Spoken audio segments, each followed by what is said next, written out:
তোতা পাখির মতো এখন পর্যন্ত স্বজন হারানোর বেদনা বলিয়া উড়াচ্ছেন শেখ হাসিনা, যেন তিনি ছাড়া পৃথিবীতে আর কারো কোনো স্বজন নেই। ভারতে বসে দিনের পর দিন জুম কলে নেতাকর্মীদের সেই একই গল্প শুনিয়ে চলেছেন জনতার তোপের মুখে পদত্যাগ করে পালিয়ে যাওয়া সাবেক প্রধানমন্ত্রী শেখ হাসিনা।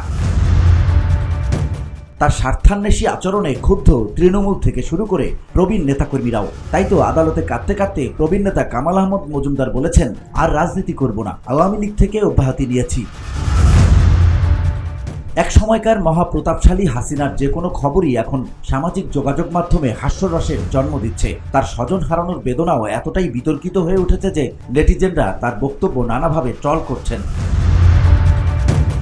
ক্ষমতা থেকে অপসারিত হওয়ার পর থেকে শেখ হাসিনার অবস্থান ও ভবিষ্যৎ নিয়ে নানা গুঞ্জন চলছে। ধুলো, ময়লা ও ক্ষতিকর ধূলিকণা থেকে নিমিষেই মুক্তি দেয় চৌধুরী এয়ার পিউরিফায়ার।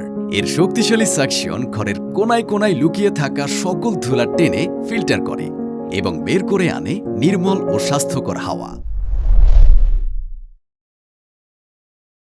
বাংলাদেশের নতুন সরকার দায়িত্ব নেওয়ার পর থেকেই ভারত থেকে হাসিনাকে ফেরাতে চিঠি চালাচালি হয়েছে সত্যি, তবে তাতে ভারত সরকারের পক্ষ থেকে স্পষ্ট কোনো মন্তব্য আসেনি। VOD Bangla news desk.